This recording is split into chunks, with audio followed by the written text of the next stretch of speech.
जय राम राम राम जय जय राम श्री राम राम जय जय राम श्री राम राम जय जय राम ओम श्री राम राम जय जय राम श्री राम राम जय जय राम श्री राम राम जय जय राम श्री राम राम जय जय राम ओम श्री राम राम जय जय राम ओम श्री राम राम जय जय राम ओम श्री राम राम जय जय राम ओम श्री राम राम जय जय राम ओम श्री राम राम जय जय राम ओम श्री राम राम जय जय राम ओम श्री राम राम जय जय राम ओम श्री राम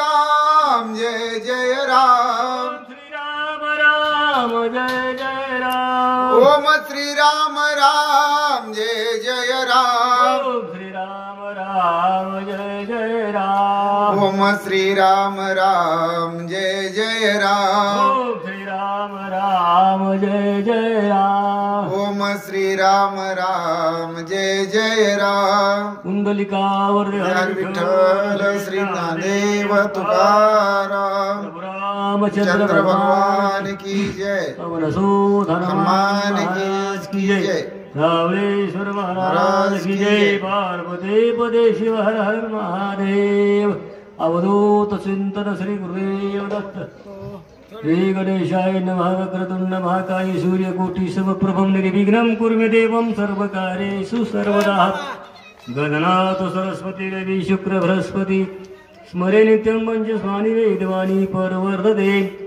गुरुर्ब्रह्मा गुरुर्विष्णु गुरुर्देवो महेश्वरा गुरुर् साक्षात् परब्रह्म तस्मै श्री गुरुवे हरे नमः मुखं करोति वाचालं पङ्गुलंघयन्ते गिरिं यत्कृपादं वन्दे परमानन्दमाधवं वसुदेवसुतं देवं कंसचाणूरमर्दनं देवकी परमानन्दं कृष्ण वन्दे जगद्गुरो अलंकापुरी पुण्यभूमी पवित्र जिथे नादतो ज्ञानराजा सुपात्र तया ठविता महापुण्यराशी नमस्कार माझा सद्गुरुदेव ज्ञानेश्वराशी कुंडलिकावर हरी विठ्ठल श्री ज्ञानदेव तुकाराम प्रभु रामचंद्र भगवान की जय पवनसूत हनुमान महाराज की जय श्री गणेशाय नमः श्री रामचंद्राय नमः पूर्व प्रसंगा प्रति दुती कामागे मारुती अनाशोक वना प्रति सीता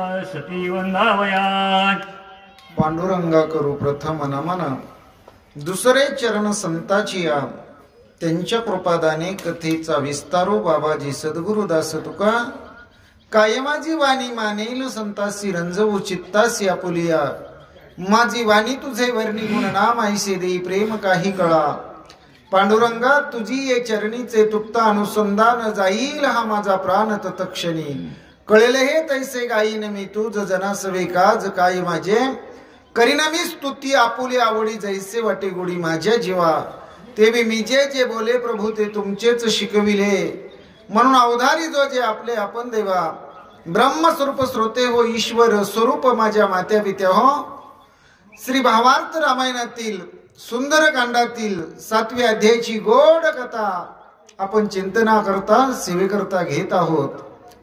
खरोखर आज आपल्या गावामध्ये रवळस गावामध्ये मला सेवेचा योग मिळाला त्यामुळे सर्वच असणारे नियोजनकर्त्याचे गावकरी मंडळाचे रामभक्ताचे आभार मानून कथा भागाच्या अनुसंधानाला सुरुवात गणपती रायाला साष्टांग नमन करून सरस्वती मातेला वंदन करून प्रभू रामरायांच्या चरणाशी नतमस्तक होऊन देव बाप्पा हनुमंतरायांच्या चरणावरती साष्टांग दंडवत घालून ग्रंथकर्ते अध्यायाची सुरुवात करत असताना म्हणतात पूर्व प्रसंग लक्षात घ्या। पूर्व प्रसंग जर लक्षात घेतला तर राजा रावणाची जी दूतिका होती सेविका होती जी मंदोदरीच्या महालापासून अशोक वनाकडे येत होती आणि हनुमंत याला माऊली सीता जानकी अशोक वनामध्ये आहेत याची खुणगाठ पटलेली होती आणि म्हणून माऊलीचा मागोवा घेण्यासाठी दुतिकेच्या पाठीमाग भक्त सखे हनुमंतराया अशोकवनाच्या दिशेनं आले. कशासाठी आले तर ओवीचं शेवटचं चरण म्हणतं की माऊली सीता जानकीला वंदन करण्यासाठी, त्यांची भेट घेण्यासाठी, नमन करण्यासाठी हनुमंतराया अशोकवनामध्ये आले.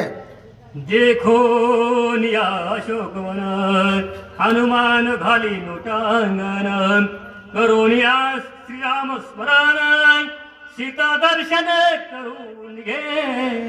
हनुमंतरायाची स्वारी अशोकवनामध्ये आली. आल्याबरोबर समोर अशोकवन पाहिलं.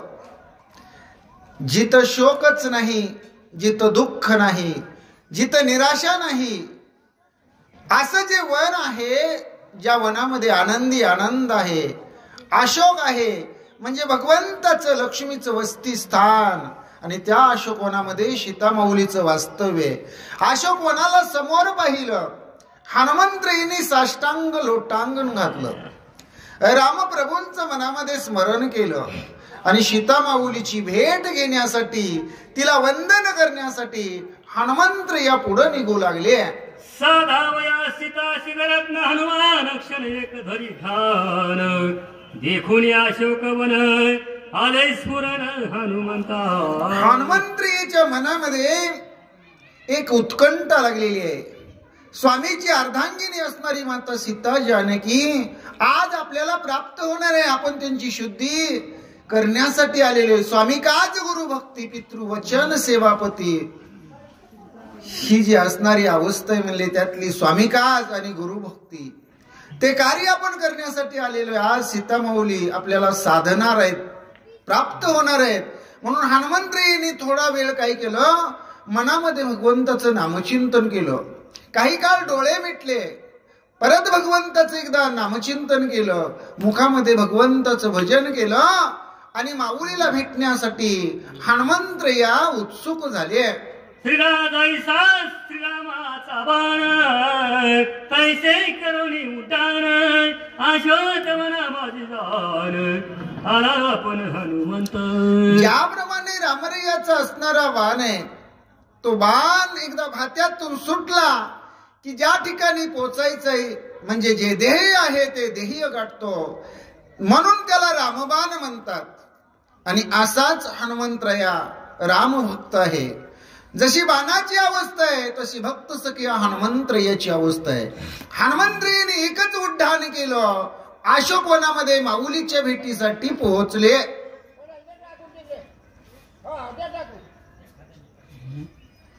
वृक्ष सफल आणि सरळ वन देखोनी विशाळ करी हर्षाचा गोंधळ घोटीला मिठुटा देत. हनुमंतराया अशोकवनामध्ये आले. काही काही असणारे वृक्ष गगनचुंबी आहेत, म्हणजे आकाशाला भिडलेले आहेत. काही असणारी झाडं फुलांनी बहरलेली आहेत, फळांनी लगडलेली आहेत. गोड गोड गोड अशा प्रकारची परिपक्व फळं हनुमंतरायांनी त्या वृक्षाला पाहिली.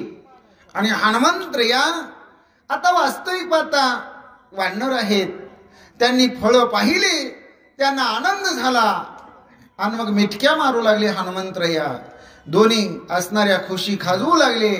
एवढा प्रचंड आनंद ते अशोक वन पाहून भक्त सखिया रामदूत हनुमंतरायाला झाला. दात देखून झाडाय उलासाला माकडाय वृक्ष वृक्षी उळे तरतराय ना सवे पुराणे जपुछ. हनुमंतरायाला एवढा आनंद झाला की हनुमंतराया आता म्हणतात आपल्या दाताची जिभेची तृप्ती होणार आहे, म्हणून दात दाडांना आता चांगलं भक्षण करायला मिळणार आहे. म्हणून हनुमंतराया या झाडावरून त्या झाडावर उड्या मारू लागले.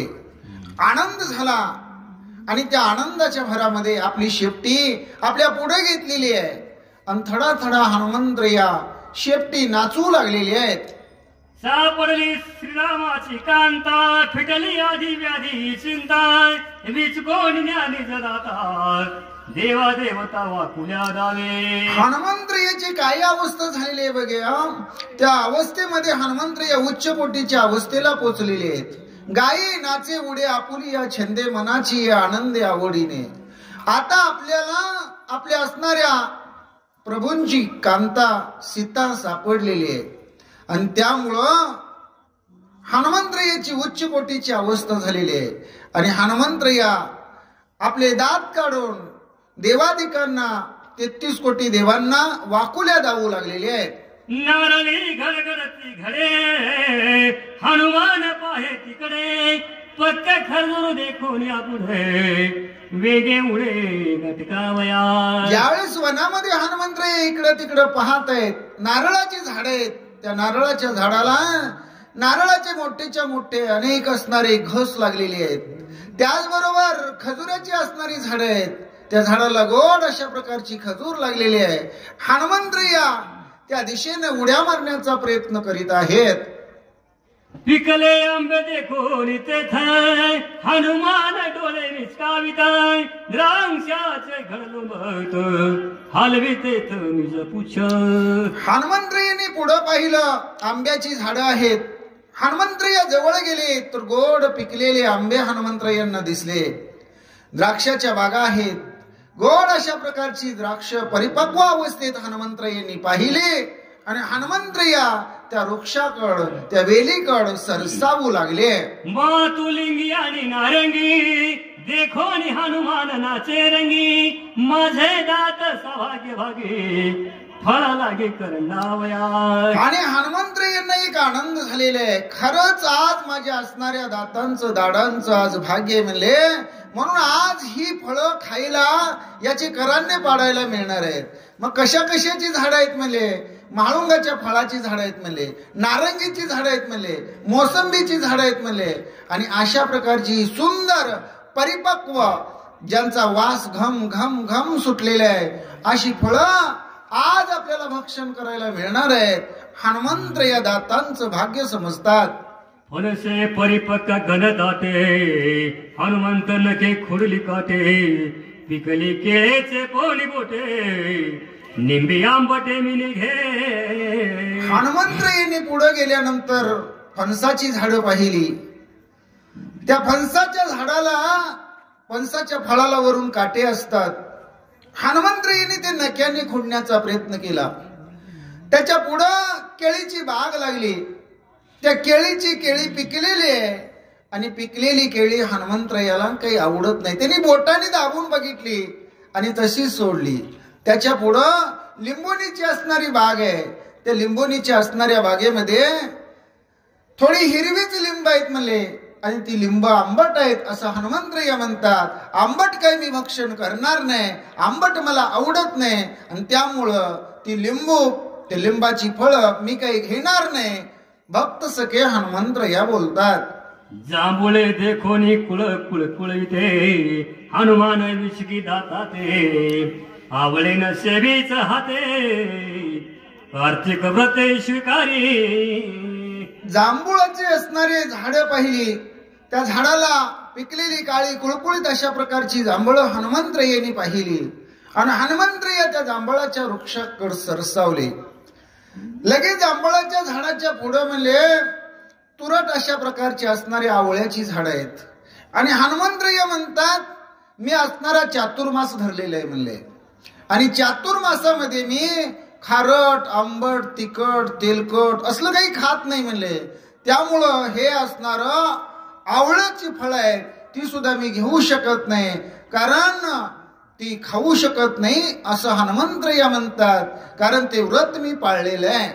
देखो उंबरे ते बरे बिबे बिधा मने चारे बोरे पिकली करवंदे नागरे मिटक्या वादरे देजेती. आणि मग तिथं करवंदाची झाडे आहेत बिब्याची झाडे आहेत अनेक प्रकारच्या असणाऱ्या बोरीची झाडे आहेत म्हणले आणि जी जी फळं हनुमंतरायाला आवडतात त्यांच्याकडे पाहून हनुमंतराया मिटक्या मारू लागले.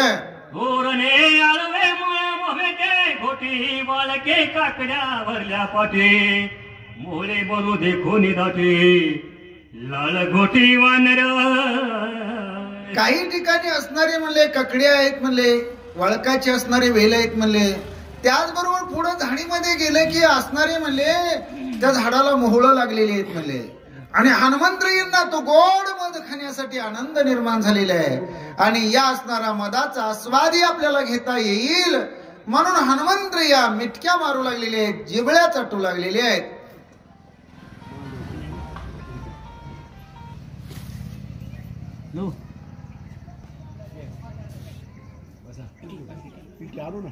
भरले खरबुजांचे भारे देखोनी पिकली भोकरे. उलाज की जे पैवान रे पुछे पुढारे नाचवित. आणि पुढे हनुमंतरायांनी काय पाहिलं तर खरबुजाची असणारी वेली पाहिले, त्याला खरबूज लागलेले आहेत म्हणले. त्याच्या पुढे असणारी भोकराची झाड आहेत, त्याला असणारी भोकर पिकलेले आहेत. हनुमंतरायांनी तीही पाहिलेली आहेत. देखोनी साखरेची राशी हनुमान खाजवी दोन्ही कुशी. कोण खाईल या गुळाशी नाबदेशी गटकावो. आणि जिथं म्हणले आपल्याला साखर मिळेल म्हणले, आता साखर आणि गुळ आपल्या पुढे ठेवलं म्हणले, तर गुळ कोण खाणार आहे? पहिल्यांदा साखरेला प्रथम आपण प्राधान्य देणार आहे.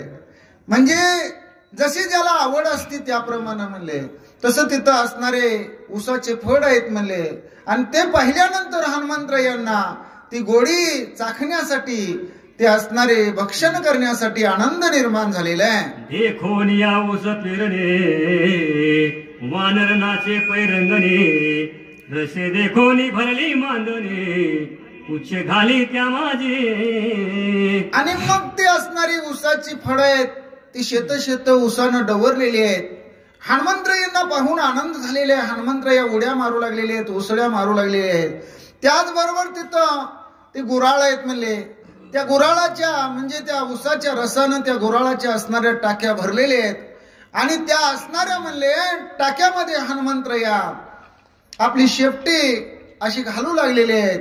अशा प्रकारे हनुमंतराया तिथं करू लागलेले आहेत. या प्रक्षाळून निर्मल जळी गुद सांगे पुछा जवळी.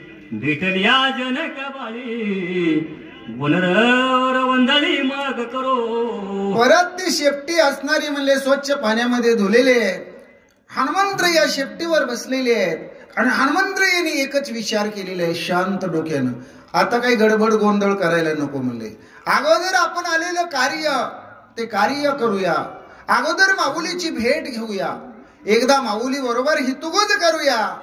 आणि माऊलीच्या आज्ञेनं परवानगीनं आपण काय करूया तर या असणाऱ्या अशोकवनाची रवंदळी करूया, असणारा उपाडा करूया.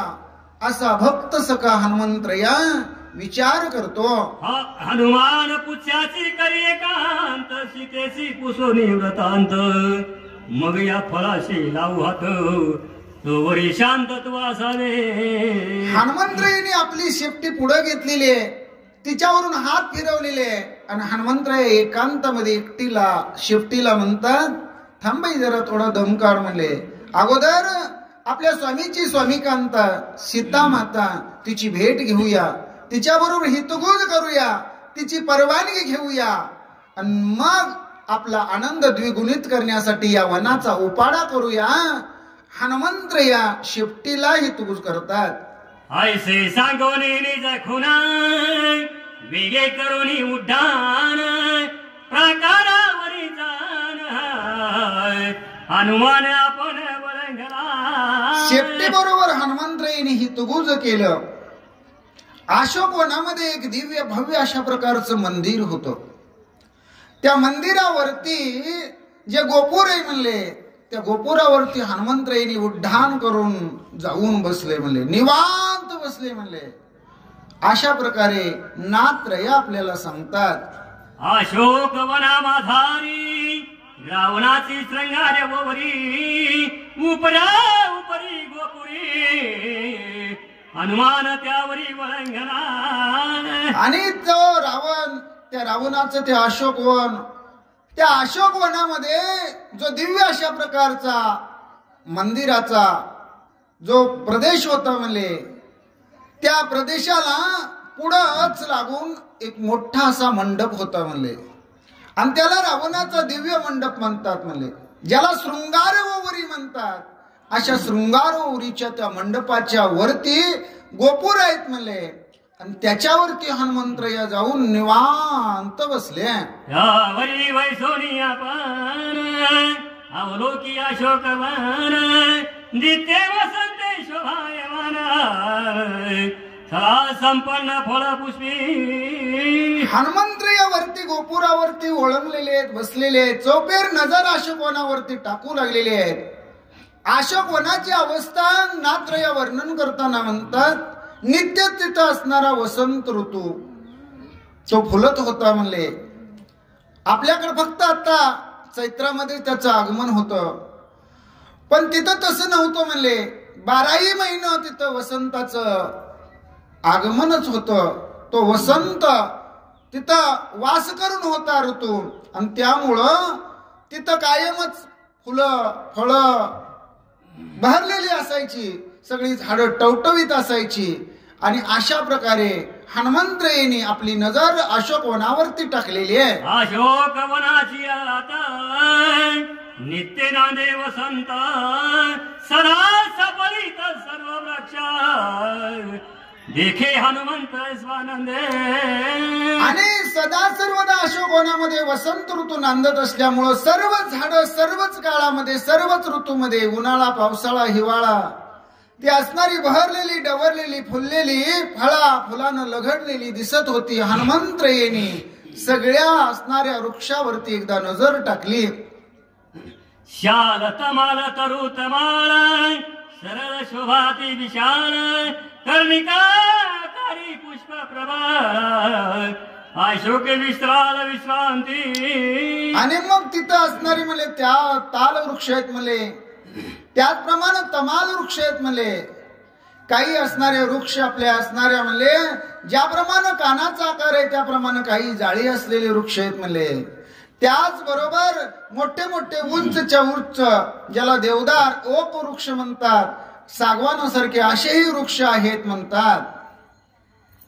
कपेत बिल्लवाच्युत चंपाकाय पिचू मंदानी पाशी शिंपाकाय आवली साल फली मधुकाय वृक्ष अनेक शोभती. आणि मग मधुआय म्हणले, मालते म्हणले, चापाय म्हणले, मोगराय म्हणले, पारिजातकाची झाडं आहेत, बेलाची झाडं आहेत. अशा प्रकारे अनेक प्रकारच्या फुलांची ज्यांचा घमघमाट सुटतो अशा सुगंधित फुलांची ती असणारी बाग आहे म्हणले.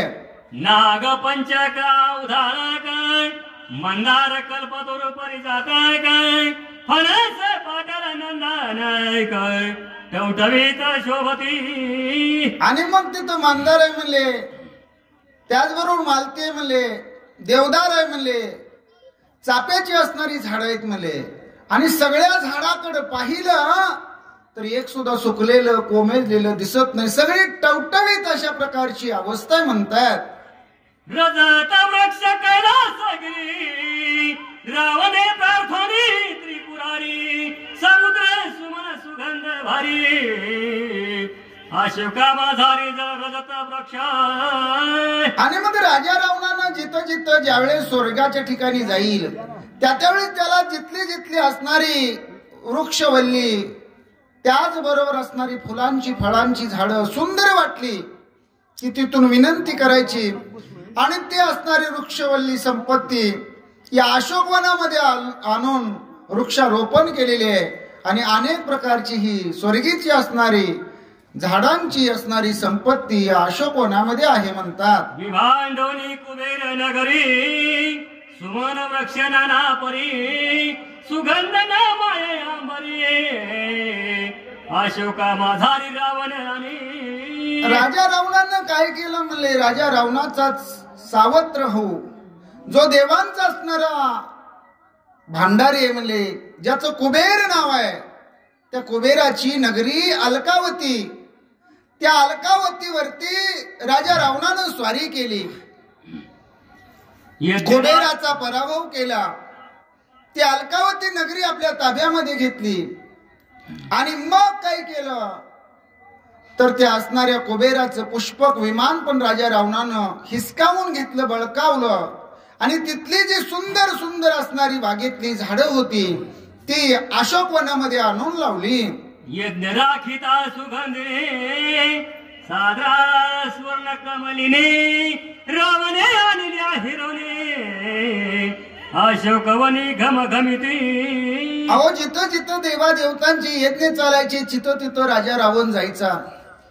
मग तिथं असणारे म्हणले काही चंद्र विकाशिनी, काही सूर्य विकाशिनी अशी कमळं. त्याचबरोबर तिसरं एक असणारं नाव सांगितलं म्हणले सुवर्ण कमळ, सोनेरी पाकळ्या असणारी अशी कमळं. आणि या अनेक प्रकारच्या कमळांचे असणारे म्हणले ती रोपं आणली आणि राजा रावणानं अशोकवनामध्ये लावली. सुवर्ण व्रजत वृक्षमेळी पुष्पे सुगंध पांढरी पिवळी फळे स्वादिष्ट चवी आगळी बीज रत्नावली त्या माझे. आणि काही सांगावं म्हणले काही असणारी चंदेरी वृक्ष आहेत, काही असणारी सोनेरी वृक्ष आहेत, काही असणारी रुपेरी वृक्ष आहेत, काही तांबडी फुलं आहेत, काही पांढरी फुलं आहेत, काही निळी फुलं आहेत, काही जांभळी फुलं आहेत, काही असणाऱ्या फळांची झाडं एवढी सुंदर आहेत, त्याला लागलेली फळं, त्याचा सुटलेला सुगंध आणि त्या सुगंधानं सगळं असणारा आसपासचं परिसर दरवळून गेलेलं आहे. आणि काही असणाऱ्या फळामध्ये बिया आहेत, काही बिगर बियाची सुद्धा फळं आहेत. अशा प्रकारे नात्र या अशोकवनाचं वर्णन करताना सांगतात. या बीजापासून पुरती नभे वृक्षाची उत्पत्ती एक वेळ फळे येती मग शोभती नुसतीच्या. काही सांगावं म्हणले जे असणारे गगनचुंबित वृक्ष आहेत म्हणले, आकाशाला भिडलेले मोठेच्या मोठे असणारे वृक्ष आहेत म्हणले, त्या वृक्षाला एकदा फळ लागली, बहर आला की मग 12ही महिना तो बहर तसाच राहतो. अशा प्रकारचे ते वृक्ष आहेत म्हणतात. ऐश्या वृक्षाची या जाती अशोकवनी नेनो किती शोभासये स्वये शोभती उडे मारुती त्या माझे. आणि हनुमंत यांचं जे अशोकवनामध्ये आगमन झालेले अशा या अशोकवनामध्ये किती किती जातीची, किती किती प्रकारची, अनेक वेगवेगळी अशी फुलांची, फळांची, विविध असणाऱ्या जातींची वृक्ष संपत्ती आहे म्हणले, झाडं आहेत म्हणले.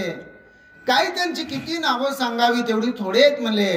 पण असं अशा असणाऱ्या या अशोकवनामध्ये झाडामध्ये हनुमंतराय इकडून तिकडं उड्या मारत आहेत, फिरत आहेत, आनंदानं हिंडत आहेत, बागडत आहेत. वृक्ष शोभा देखील यावरी मन मूर्छित त्या माझारे दृष्टी जाऊन विसरे बाहेरी सुगंध हरी घानात. काय सांगावं म्हणले देहाची अवस्था काय होऊन जात होती. ते असणारं वन पाहिलं की मनाला भुरळ पडत होती. तो सुगंध घ्यायला लागला की खरोखर नाकाला आनंद व्हायचा. आणि एकदा त्या वनाकडे पाहायला लागलं की ते वृक्ष परत परत परत परत पाहत राहावं असं वाटायचं. म्हणजे दृष्टी त्यावरून हलायची नाही. अशी एकटक त्या असणाऱ्या अशोकवनाकडं पाहणाऱ्याची दृष्टी लागून राहायची. अशी अशोकवनाची महती सांगितलेली आहे.